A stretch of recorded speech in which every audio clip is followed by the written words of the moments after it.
Welcome to the Men with Tegridy Podcast. I'm Mushrooms on Pizza, And I'm Noah P. and we're going to go over Woke is Dead. Jesus is back.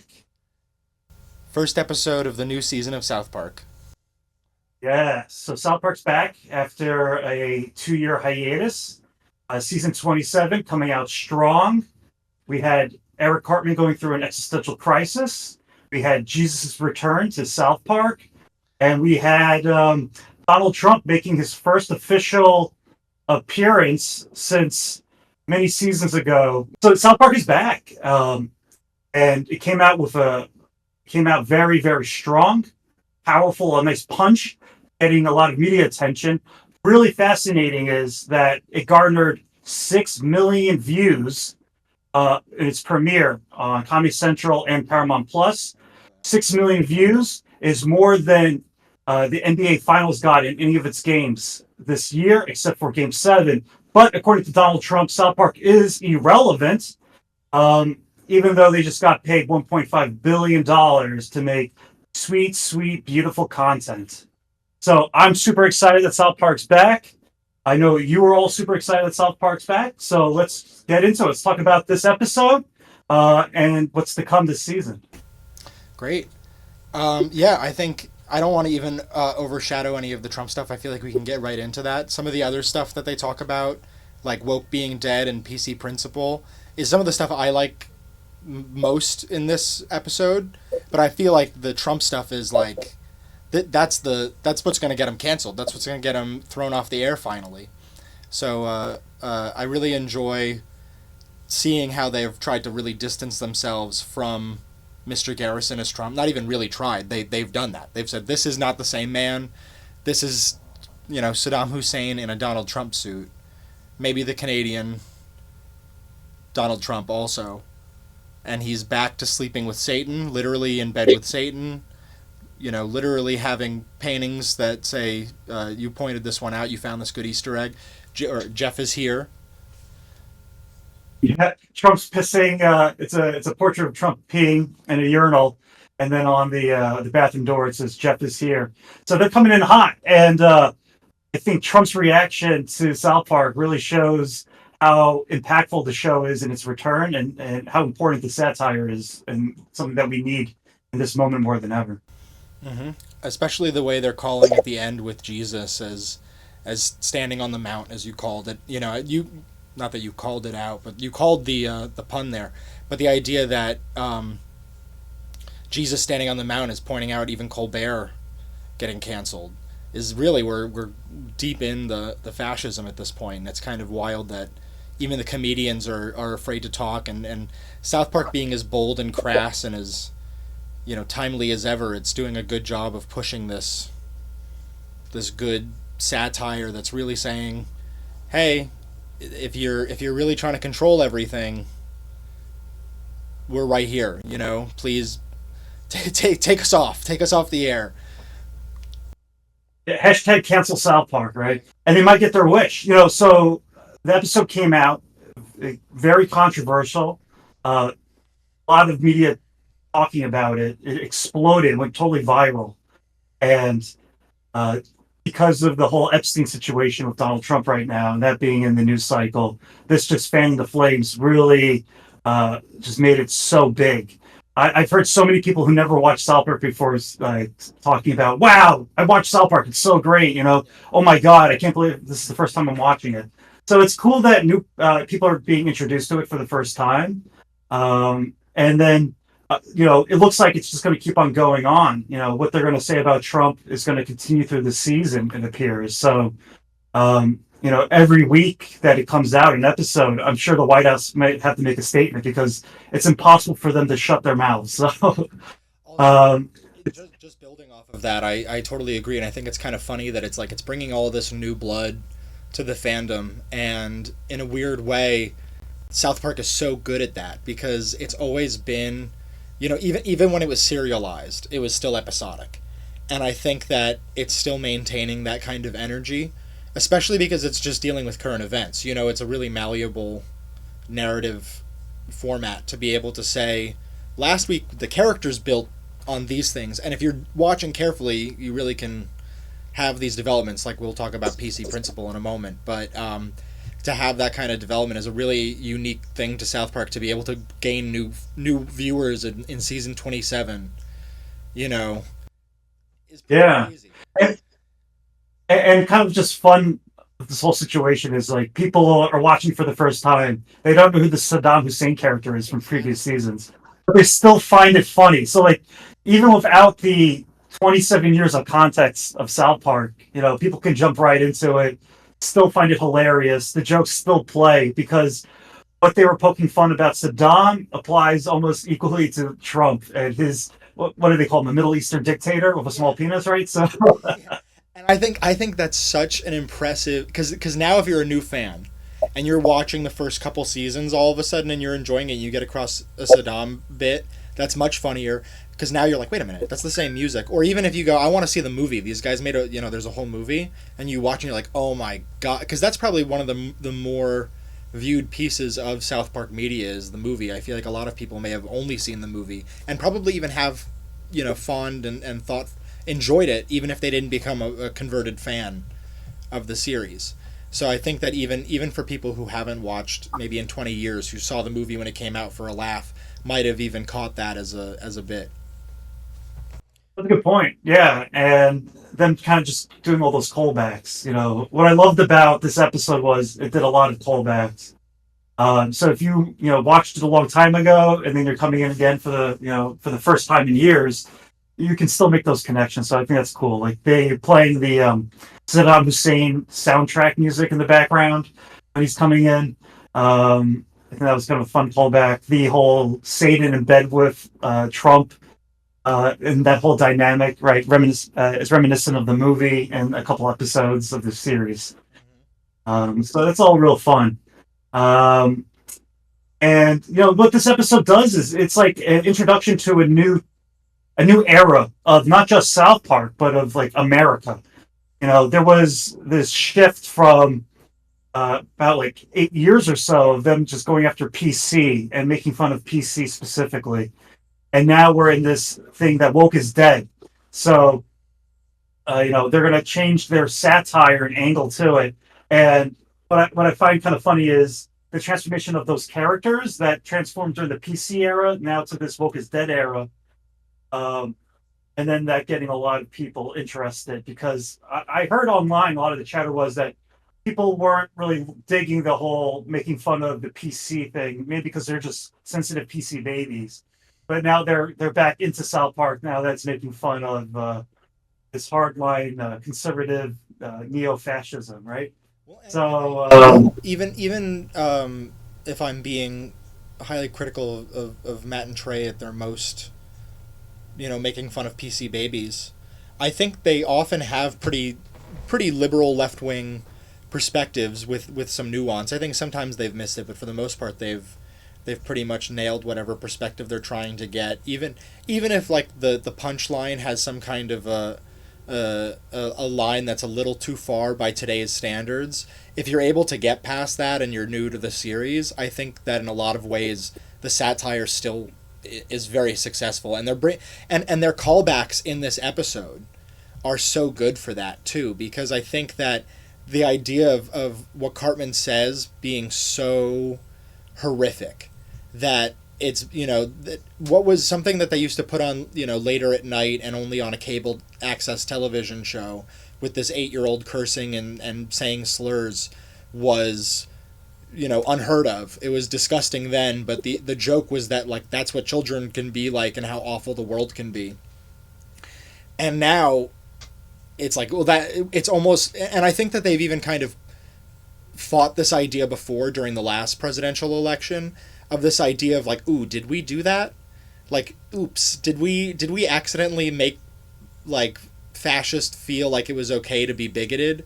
And I think that they've done a really good job of kind of walking this fine line of playing these ideas of being,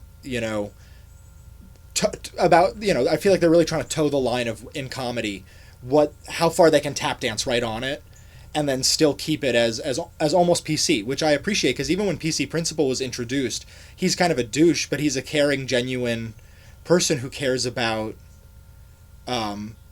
compassion. He cares about it in a sensitive way. Like he's being a little bit of an annoying, sensitive way. I mean, I don't know. yeah, He's like he's super afro, right? He's so aggressive, but over and he hates Randy. Right? over time his character has become more genuine, and I think it's funny now to Yeah. have him move so far genuine that seeing how awful the world has become, his response is like, well, you know what you do when you lose hope? You go to Christ.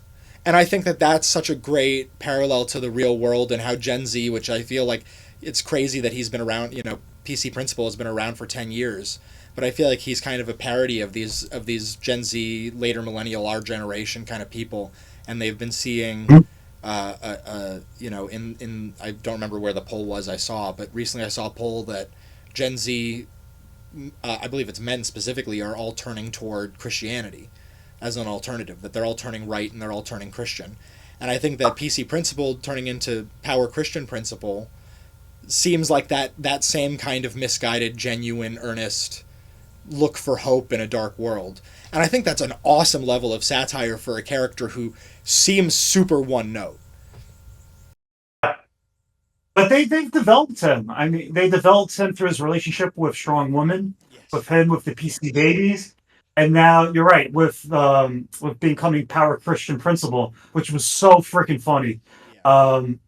And that whole dynamic and all those little bits with Jesus in the school, and it's really powerful kind of messaging because they make this. It's not necessarily a quick joke, but when they show Trump in the White House and he's walking through, and they have, the was it the Power in Christ? I love Christ or whatever the song was. How they're manipulating it for their own gain, and then people are actually becoming genuinely Christian because they hate that. It's like two dynamics of using the religion, right? One to manipulate people for fascist power, and the other because you're afraid of that fascist power. You're now you've lost hope in what you've believed in your identity beforehand, and you're letting Christ into your life or whatever, and trying to sustain something that way. And Craig, get to make room for Jesus. You can't kick him out. You have room for Jesus in your heart and in your school and at your lunch table. Even Jesus is getting sued. Yeah, so that's interesting. So there's a lot of like little dynamics that I guess are going to be developed over this course of the season, right? Jesus' lawsuit. He mentions him being sued. We don't know the full context of that. I don't think they've given us enough hints to kind of predict what the lawsuit's about. I mean, we can make an intuition that he's talking about Paramount, right? And maybe he's being sued in the same kind of way, but I don't know. I don't know if that's the case. So he did rich for the South Park because of this lawsuit. So I guess we'll find out. Maybe we'll get because they already introduced 60 Minutes. Maybe we'll get a 60 Minutes interview with Jesus where they edit it, and so Trump is suing for Jesus saying something critical of Trump during a 60 Minutes interview and make him into Kamala or something like that. Which I don't think they will do that, but I think that could be a funny angle to go with, is something where it's like he's doing it for what reason? Yeah, and it's also Matt and Trey, so it's very possible they haven't even come up with the reason yet. Yeah. Right? They kind of go episode to episode, week to week, kind of figuring out what they want to do. Yeah, like how they the trailer was all made up on the spot, essentially. Yeah, so really funny. So right after the episode aired, they appeared at Comic-Con in San Diego, and they had a panel, and someone had asked them about the trailer. So then they revealed during the panel that Comedy Central, Paramount, whoever it was like, oh, you're coming back this summer. We need a trailer. So then they just put together, I guess, a bunch of goofy ideas and clips that are actually not going to be real episodes. They haven't put anything together. So I don't know if we're going to get Diddy in space with Starvin Marvin. I don't know if we're going to have Canada at war with the United States. And unfortunately, what I really wanted to see was Butters as the head of the FAA doing air traffic controlling and planes just colliding into each other. That would have been so funny. But could. I mean, sadly, that's still relevant. So I hope that they do play with that a little bit. That would be very funny. Yeah, yeah. And so with this episode, I think just some fun things to talk about are the transformation of Cartman's character. He's for all these years. There's been very, I don't want to say character development necessarily, but he's been put in situations where his character has to adapt, and survive. So, there was that season or season or two, where he's in that relationship with Heidi, and then he becomes more like sensitive to women or whatever. But it's all because he's so egotistical and self-minded and is narcissistic that he kind of adapted to that situation, and then he ruined her, basically, right? So now Cartman's in the situation where his favorite TV show, radio show, whatever, NPR is canceled, and what is it? He can't hear about the Jews and the lesbians. Yeah, complaining, which is so fucking funny. And pretty. You listen to NPR, right? He's pretty accurate. As a big fan of NPR, that is why I listen. Is the lesbians and the Jews complaining? I love it. Yeah, so instead of, a normal human being, right, being like, oh my God, these people are starving or being raped or whatever, Cartman's out there being like, oh my God, it's so funny. Like, so now that's gone, right? So, like, where does Cartman go from here, right? What is the point of him? And yeah, he's a stand-in for South Park, obviously, right? Matt and Trey. They're saying, where do we go from here? What is our purpose now, right? And that's that existential question that Cartman has to deal with throughout the episode. Um, and eventually him trying to kill himself, which Matt and Trey, adding Trump in and going that hard, right?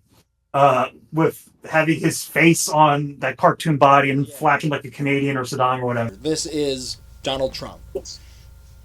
Right. So like they put that out there, there's a world where it's probably this world, right? Where Donald Trump turned to his people in the White House and says, we have to get the show off the air.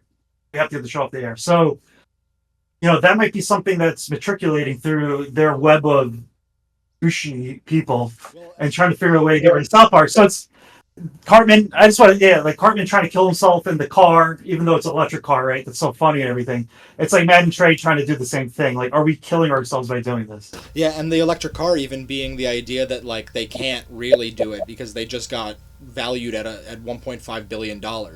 So all of a sudden it's like, I literally I'm trying to kill myself and get canceled and I can't do it. And to add to what you're saying, I think it's South Park is in such a unique position because of the Skydance Paramount merger to be able to make this criticism, especially after the deal was just settled and they were evaluated. Like, for them to come out swinging like this is a bold move against their parent company. And and I guess we should mention Sassy Justice, the ending bits that they've been showing, the deep fake, which it's an AI technology, but it's not necessarily AI, to be pedantic, but the deep fake promotional material at the end. I was seeing reports that's Skydance has been. Is it Skydance is the name of the company?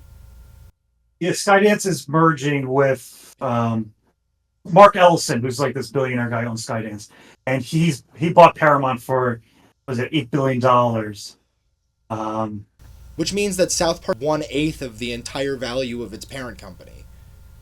Well, I'll give you a little inside baseball. So I have a connection to Comedy Central, and this individual told me that about 15 years ago or so, maybe a little bit more than that, Comedy Central itself was valued at $4 billion. Yeah. So the fact that Paramount is such a crappy organization at this point that none of their properties have like really any real value, that the company itself, which owns a massive catalog of films, right? They own the Transformers movies, they own Star Trek, they own all this stuff. They're only valued at $8 billion.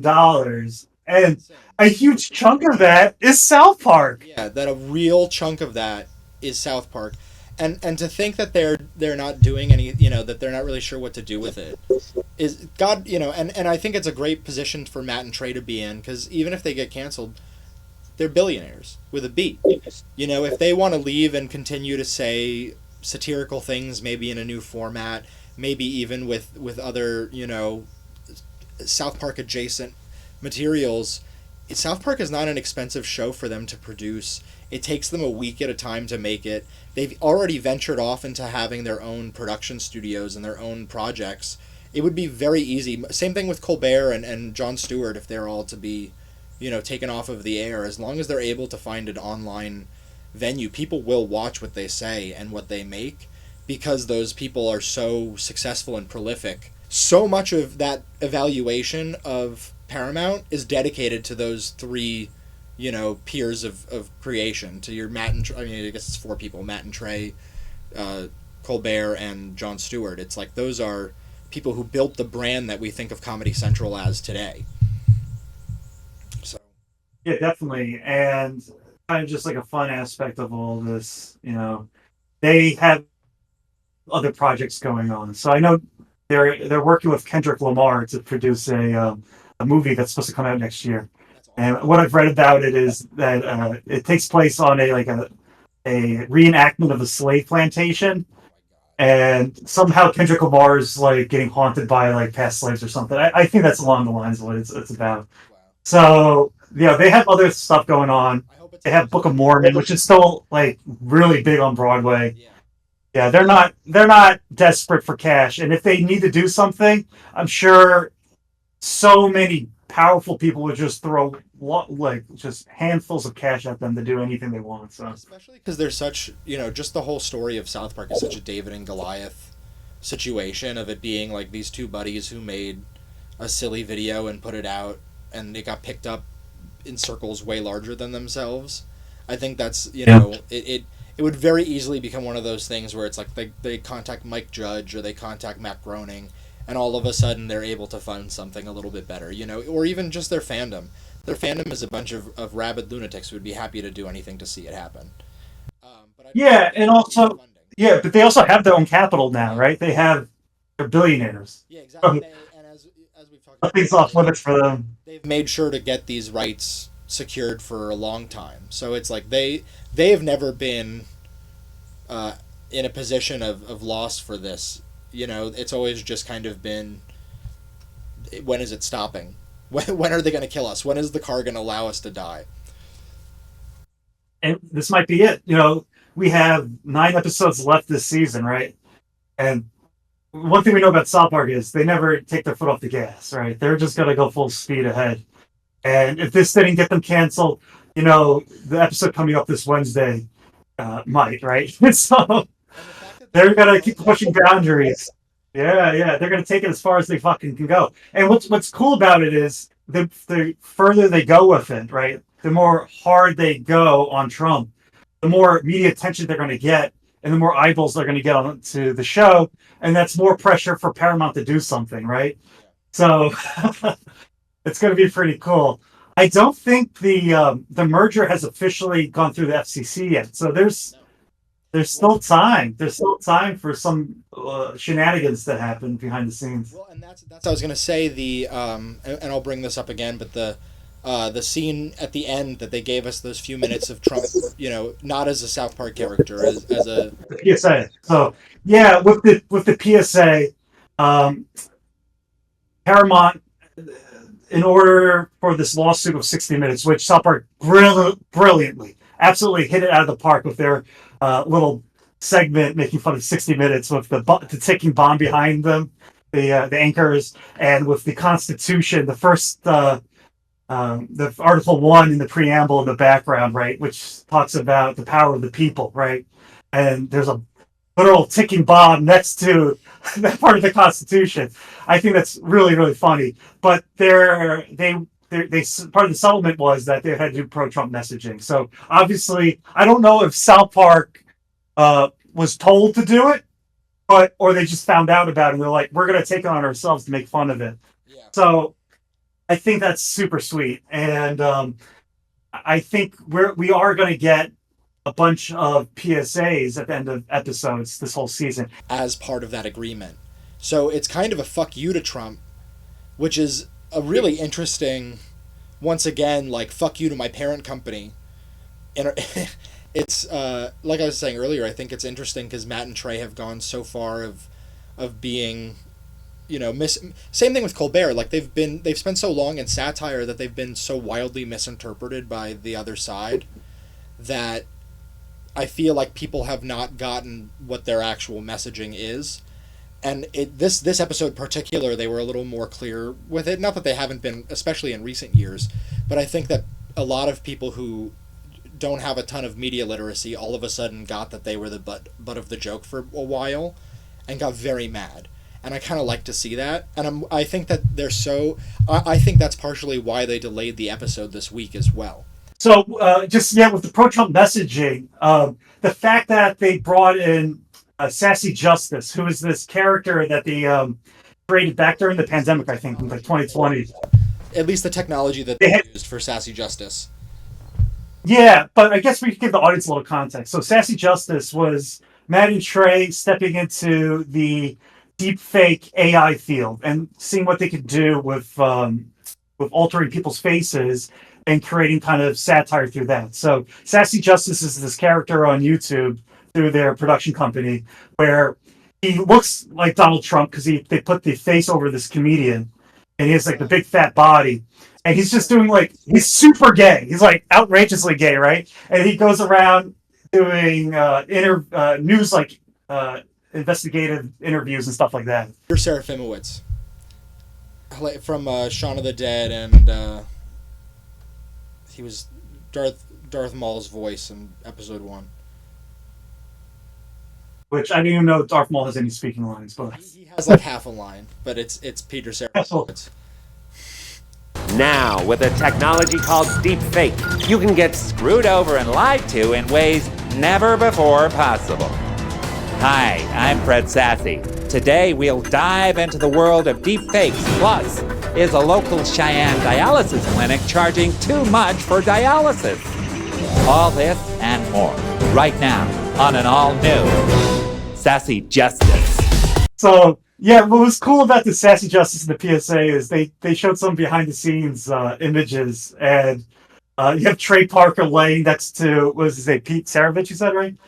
I'm probably butchering his name. The PSA, it's Peter Serafimowicz. I think it may be somebody else doing the body double. Oh. But it's just the same. Okay. They got so good at that deepfake technology and kind of trying to find the line on what's legal when it comes to that I think they've really tried to go above and beyond into making this PSA a real gut punch to Trump with not being a South Parkified floppy head joke and really just getting to be like, no, he's a fat loser with a tiny dick.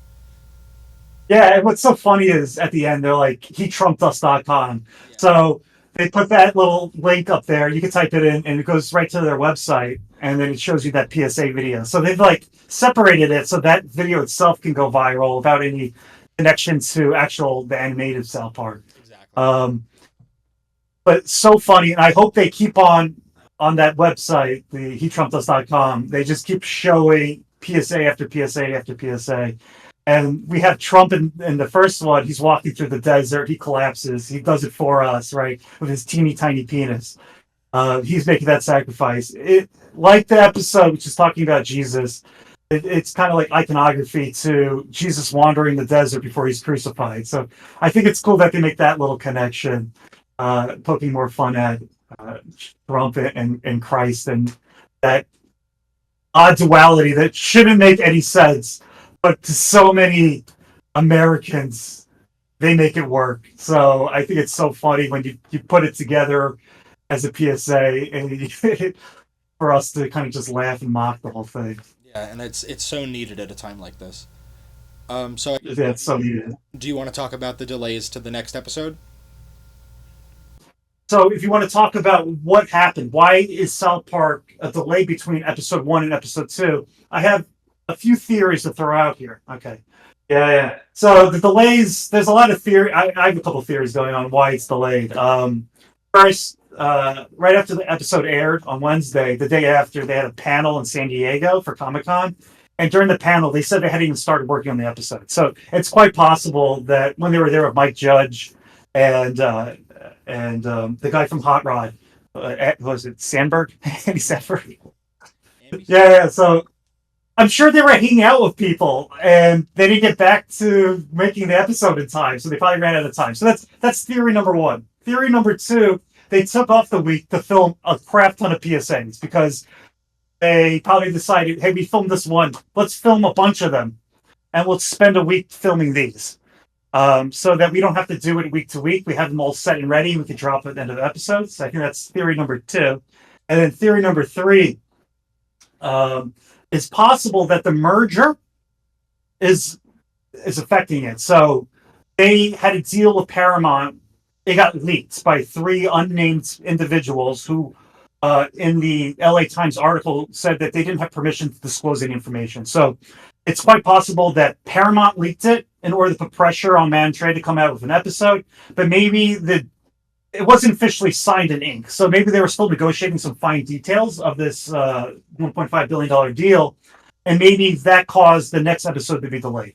And theory number four, and I think this is probably most probable theory, is that they actually recorded the whole episode and it was ready, but then they fucked up and they left out the audio. And I'm making this joke. That's a joke because we actually filmed the podcast last week, right after the episode came out, and we totally messed up because this is like our first time filming and doing this, and we lost the audio. We actually had this conversation before, and we're doing it again. So this is pretty. That was a good joke. He made fun of me because I fucked up last time and I only got half our audio. So now you guys get a whole video, and I get ribbed a little bit. But I like all of your theories. Your theories are like Occam's razor, probably what is the situation, and I like all of those answers. I think there could be some kind of combination of any one, any couple of those together. My crazy conspiracy that I enjoy, I don't know if you heard about this one, and I like this one as a PC boy myself, is so in the trailer for the new episode they've depicted Charlie Kirk as Cartman. And within pretty much, I think, like hours of the video going up depicting him as Cartman, Charlie Kirk changed his profile picture to Cartman. No way. Yeah. I didn't know that. And so people have theorized that they stopped the release to really ironclad their point, to make sure that Charlie Kirk doesn't look platformed by this portrayal. And I like that theory, but I'm going to be able to shoot it down. Yeah, I think yours are all more plausible. I think yours are all... No, it can't be that. And the reason why it can't be that, and I love that idea, is because when the teaser dropped showing Cartman as Charlie Kirk, it said the next episode is going to be released August 6th. So when they released that clip, it was already set that they were skipping this week for next week to have the episode released. Okay, that makes me happy. But I did see, and I'll send it to you. You don't use TikTok, but Wendy's voice actress posted a video on TikTok, and I'll play you the audio, and I'll clip it in the actual video. I haven't seen it. You don't get it, asshole! There is nothing you can do to stop this fight. I am going to wipe the playground with you right in front of everyone. I am going to shove your ass down your throat and make you eat your underwear. Eat my underwear? That's right. Which I love, and Wendy, as a character, has always been a feminist stand-in who has walked not even a fine line. They've almost never given any like sarcasm to her position. Like the closest you get to it, I think, is in the Photoshop episode where there's some nuance to be had in what she's saying. But I think she even addresses a lot of that. I don't think that turns in, and I think that she gets called on any of her negative behavior for the most part. So I even in that, like, those are pretty strictly feminist characters for, at least 15 years in the way they've portrayed them. And they've been very consistent. There's no straw manning, there's no way of them trying to fake the belief system that she has or trying to make it look like it's weaker or stupid. Yeah, no, I agree. Well, her character is just,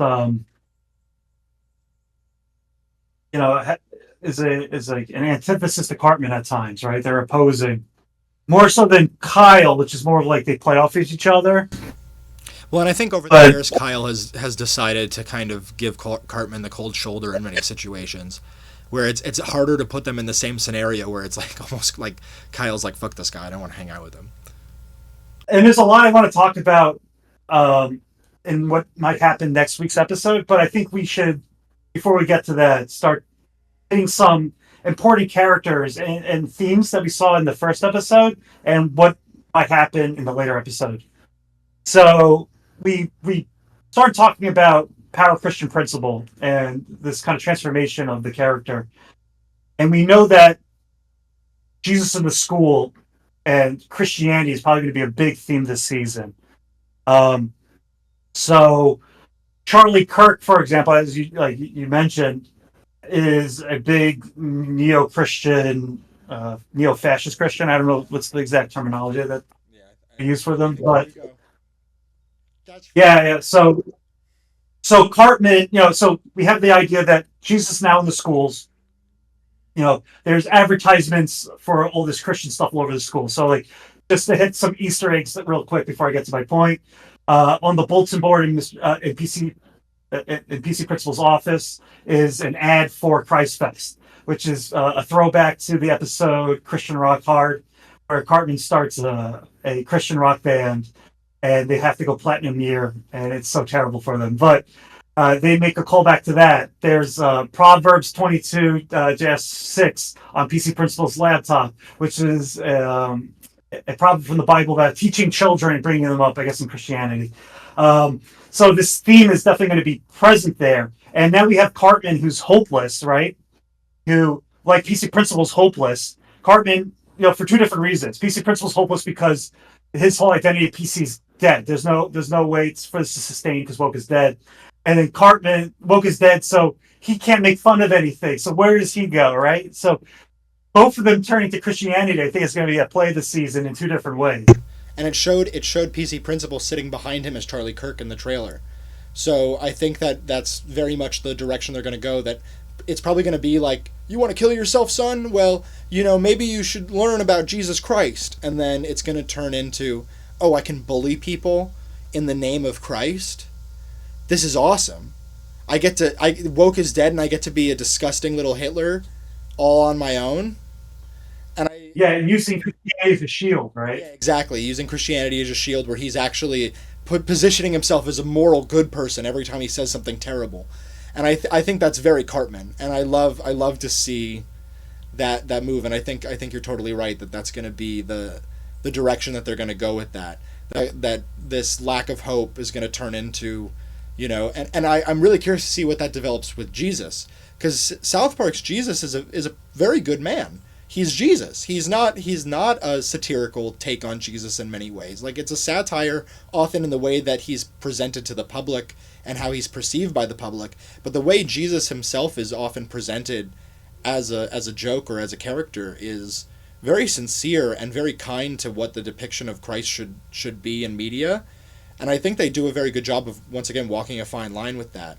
So to see how even here, the idea that, like, PC Power Christian Principle is like having a principals meeting with Jesus and Stan is a very funny image dynamic.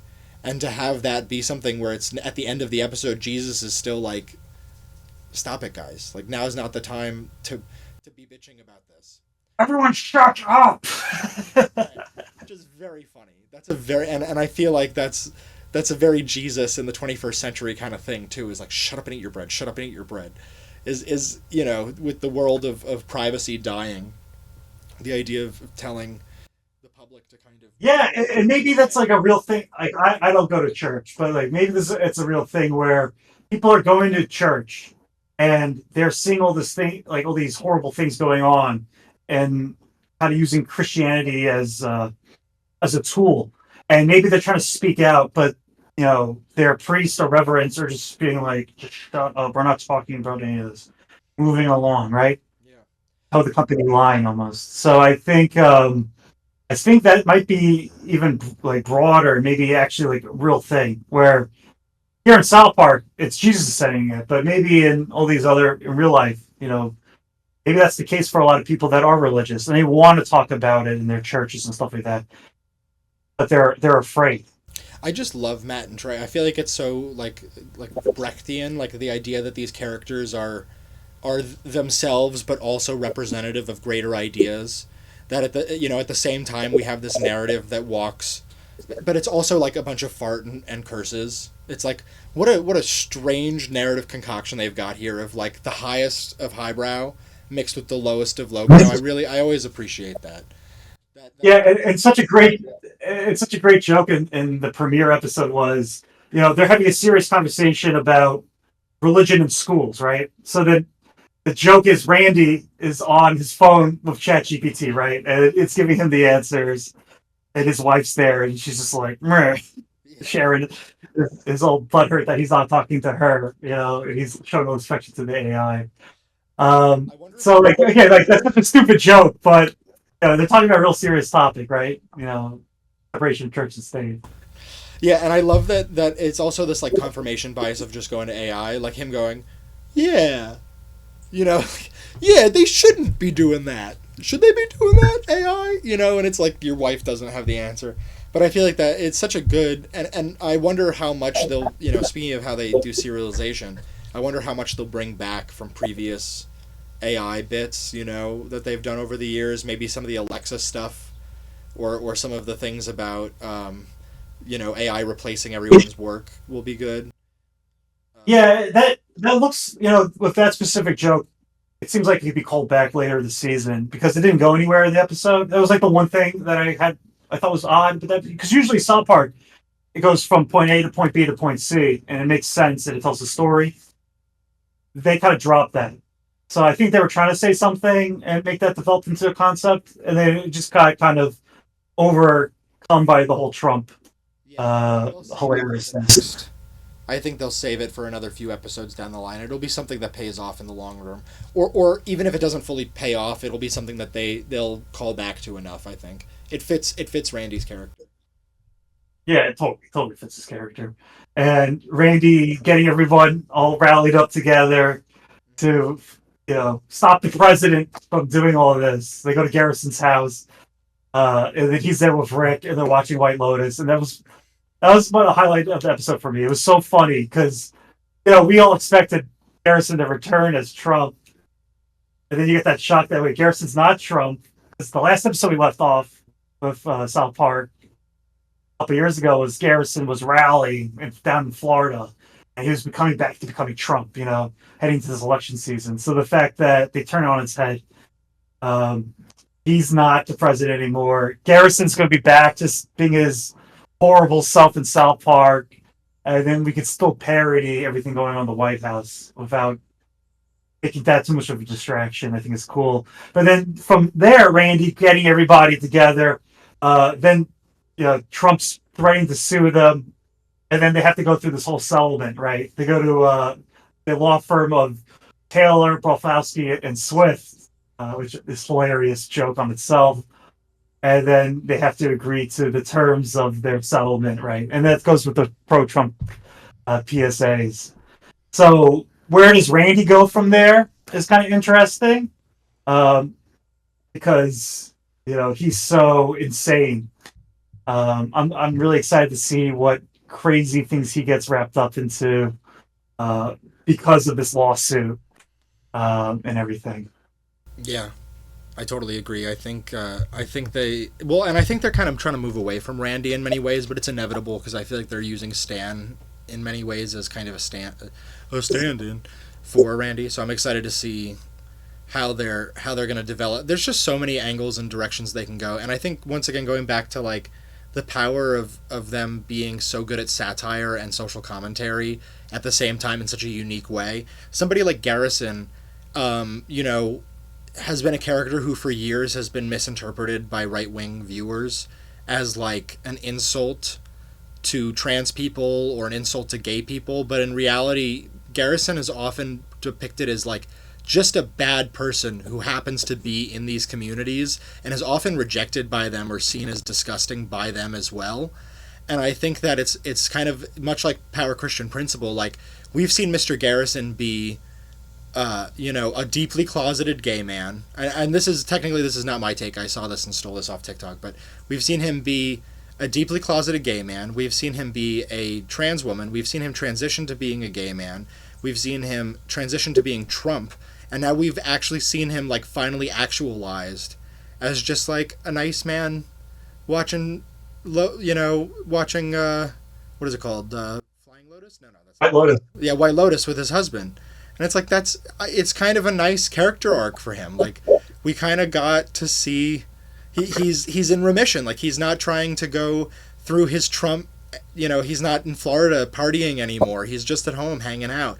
Trump gets to be himself, and Mr. Garrison gets to be back to being himself. And I think that's kind of a really interesting look at, once again, like the audience for years. And I don't think that many of those jokes have been anti the identities that Mr. Garrison has been a part of. I think in many ways they've been just almost formalist depictions that are caked with like an absurd take on the worst person in that identity. And I think that's often what they end up doing. And even trying to show that nuance. So big fan of how they develop these kinds of things and subvert my expectations. So this upcoming episode and what we think maybe we can talk about current events that might influence this episode, but what we saw in the trailer. So there's a few things we saw in the trailer. One, as we've talked about before, is Cartman as Charlie Kirk. Has this stupid hair swoop and everything. And it's going to be saying some hideous shit. Him ripping on Bebe was shown in the trailer. But we saw a couple other things. We saw Mr. Mackey riding with Ice. So we know Ice is going to be a central point to the next episode, especially with the masks. They had Mr. Mackey had to put the mask over himself. So we're going to get something along the lines of talking about that. And do we know if it's going to be Ice specific, or is it going to be a parody of Ice, or what they're going to do with it? But it's going to have to deal with abducting people and not showing your face. And it can go so many different ways, right? It could be a strict, real interpretation of what's going on in the real world and picking up Hispanic people. I doubt that they're going to do that because I think they're more creative than that. They did Mexican Joker. They did Mexican Joker. That's what I'm saying. They've done this in the past. So do they pick up Canadians instead and do something like that? I don't know who they're going to be picking up, and especially with like habeas corpus in real life being suspended, they could really make it about literally anybody. And even with having Jesus in the schools, maybe it's like a joke about non-Christians or something like that, because that's a vague enough idea that's also tied to America that they could kind of play off of. But I think the idea of Mr. Mackey doing it has to do with the fact that, they're he's an educator. He's in a position to protect children who might be picked on by ICE. And so he's in this scenario where they're going to just, deputize him into ICE. That's what my guess is going to be, is that they're like, okay, I'm part of ICE now, just because the school is going to be taken over. But how do they get him wrapped into it, right? He's such a, like, if you're going to pick any character to join ICE, Mr. Mackey would be, like, on the bottom of my list. So there's got to be something. He's a social worker, like, in a weird way. Like, it's almost a funny idea to have, like, a social worker being such a piece of shit. To have him, like, breaking down the door and kidnapping a child from his parents and be like, this is for his own safety, okay? Come with me. Okay, yeah. Nope, you got to take over, okay? It's something like that, where he's just like reporting children, saying it's something better. I don't know where they're going to go with it, but that would be the angle I could imagine for somebody like Mr. Mackey, because he's such a free-loving hippie, that it would just be the school system indoctrinating him in because of ICE doing raids on public spaces and asking for cooperation. Yeah. And then the last thing that they showed in the trailer was, of course, Trump is back and he's with Satan. So in the trailer, they showed him at like an awards dinner, and Trump is getting an award. So what that award is, I don't know. They don't tell us, but we know that people have been trying to get him a Nobel Peace Prize. So maybe it has to do something with that. Yeah. We'll see. There could be so much going on with that character and where they take him. And as the news cycle continues, Trump is so erratic, right? Does it have to do with Jeffrey Epstein, or they could continue going down that route? Ghislaine Maxwell just got moved from one prison to another. It seems like a bribe, something that they had spoken about in the previous episode. So where they go with that is very fascinating. And then in the news cycle recently, things that are pop culture wise, Sydney Sweeney's big in the news with her jeans. So I wonder if that's going to get referenced in this upcoming episode. I hope so, because that'd be really funny. That'd be very funny, and I, it'd be one of those crazy things where people are so divided on whether or not it's actually like subliminal propaganda, even though it's pretty much just in your face. But it'll be one of those things where all of a sudden it'll turn into like the 14 reasons why I love American Eagle jeans. It's like, ugh. Yeah, maybe Cartman's gonna be wearing jeans, right? We will find out. Oh man, that would be great. Uh, Maybe he bullies Bebe into being a right-wing lunatic, and then she'll be like, "These are the reasons why I wear American Eagle, for my blood and Yeah. country and my soil." So I don't know. Do you have any idea of like current events that might take place in this episode? I think Trump firing everybody might take place because he's been on a big, you're telling me facts that I don't like, you're fired. So I could very easily see that, and it's also so predictable, and it's one of those things where it's hard for me because I find myself listening to the news and laughing when I hear about that kind of stuff, and I'm being like, that's not actually funny. It's just so in character that if I was watching like Arrested Development, it would really nail it for the character at that moment. But it'll be something where it's like I forget what the exact position was. I believe it was like Department of Labor statistics announced that unemployment had gone up, and Trump in a press interview was just like, "So I fired him and put in a guy who says what I like," and I like found myself just chuckling, being like, "Yep, yeah, that is what he does. That's so funny. What a classic Trump move." So I wouldn't be surprised if South Park plays up that kind of idea of him just like walking through a room and shooting people dead or something like that. Fuck them in the ass until they're dead.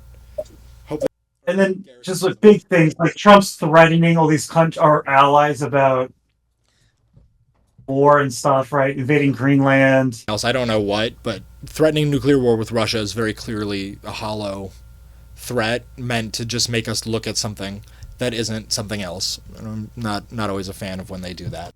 I remembered the song now that Trump was dancing to. Price fix the money. Price fix the money.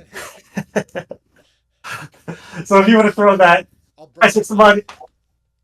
Price fix the money. Price makes the money. Price makes the money. Price makes the money. Back in the previous part of the video. I want to touch upon the Sermon on the Mount. I want to give myself a little pat on the back for catching the name of the episode and referencing in my first video that dropped on the channel that the Sermon on the Mount was a reference to Paramount. I think that's cool. But what I really liked about that whole ending speech was their defense of Colbert. Stephen Colbert was on Comedy Central, originally on The Daily Show, and then had his own show for about a decade, The Colbert Report. So for them to stick up to their former, friend and I wouldn't say coworker, but for the same network, they have a relationship. So it was cool that they backed him as an underdog in this type of situation, and that comedy is coming together to give a giant middle finger to the current politics that's going on. So they definitely deserve applause for that. And especially Colbert and Matt and Trey have been at this doing strong.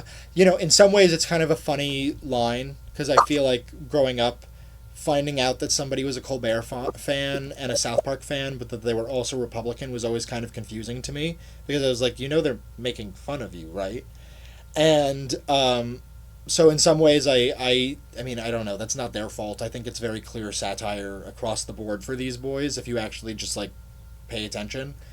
And so I think it's really interesting that they're for 20 years, I don't feel like either one of them has really changed too much in how they portray themselves or how they try and carry their brands and their ideals. And I think that that's super important. It's a very like meta modern idea. It's a very post modern thing that they're actually in some ways more they're people make this comment, but like they're modern day philosophers. Like they're almost more important to journalism and freedom of speech than actual journalism and freedom of speech. Not that those things are not paramount, to use the pun, but the fact that like comedy is kind of like our last hill to die on for freedom of speech is a really interesting hill to watch crumble.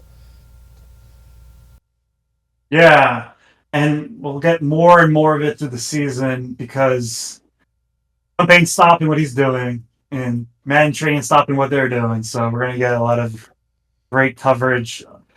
I mean, we got they doing 10 episodes, I think, this season. So we got 9 more weeks to make fun of plenty of stuff that's coming out. I definitely hope that they take breaks from the Trump stuff in between, and it's not just all Trump this whole season, and we get some classic, just one-off episodes. Those are always great. I also know that they've, for years it feels like it's a curse, but they've been trying to get away from the Trump narrative. For many of the seasons, they've made it very clear that they don't really want to lampoon Trump as much anymore. But I feel like they're forced by the fact that they're about current events to have to bring Trump up all the time. So it's Yeah, nice to well, see them kind of trying to go to a full war with him. yeah. I guess his reaction week to week, you know, is going to just promote the show more and more. Yeah, They said that the ratings haven't been this high in like really, really long time. because it's been irrelevant for So 20 years. That's a joke.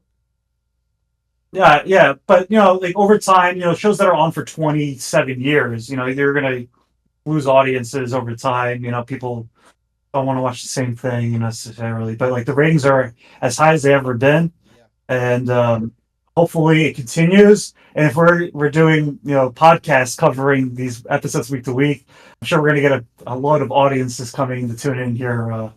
Our thoughts on everything. So I think that it's a good segue to what our overall thoughts are on this episode. I guess we can give like a quick summation and a review. If you want to go first. Sure. I thought this episode was a great start. At the moment, I think it's there's so many wonderful episodes of South Park. This may be one of the most important episodes that they in time. I think we may look at this. This will be in somebody's textbook, for the kind of waves that it's making, and I think that's kind of they've only done that a few times in a career, which not a lot of people do in general. So I think that it's a really important episode as well as a really funny episode. I give it like, I don't know, 5 gobbles. I don't know what's a good South Park reference to number it. 5 cheesy poofs out of 5. I was a big fan of it. I thought it was pretty great. Yeah, just my thoughts on the whole episode. I love the change of these characters and seeing like what's going to happen with them.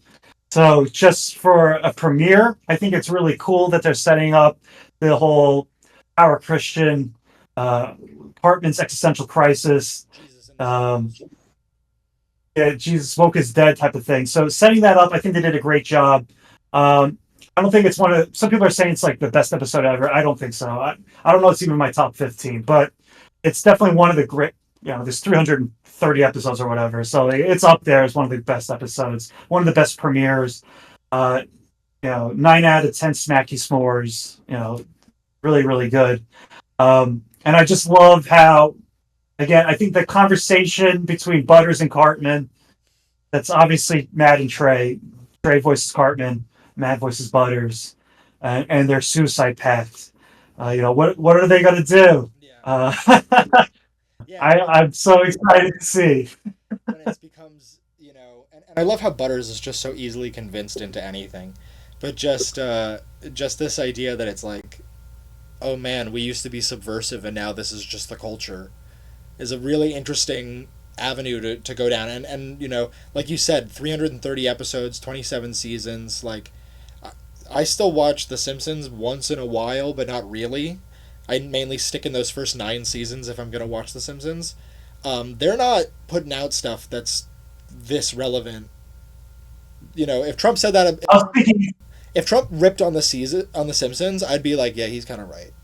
He's funny and right. He's a bad man, but that was fair. yeah, I was thinking the same thing. Like no other shows, and you said it perfectly, as relevant. Because it's written in as it's happening.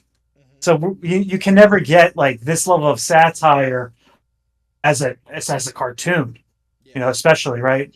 You have the Daily Show and stuff like that follow week to week, but with the kind of the comedic satirical genius of these guys, where they just hold the mirror to society and what's going on, and then they just mock it so well, and keep it so fresh. No other shows can do that. So that's what their edge is, Yeah, it's what and that makes keeps them going. Yeah, that makes them special and different. Well, B, this was a great time talking to you about South Park, and I can't wait to talk to you about the next episode and the weeks ahead. Like and subscribe. Yeah.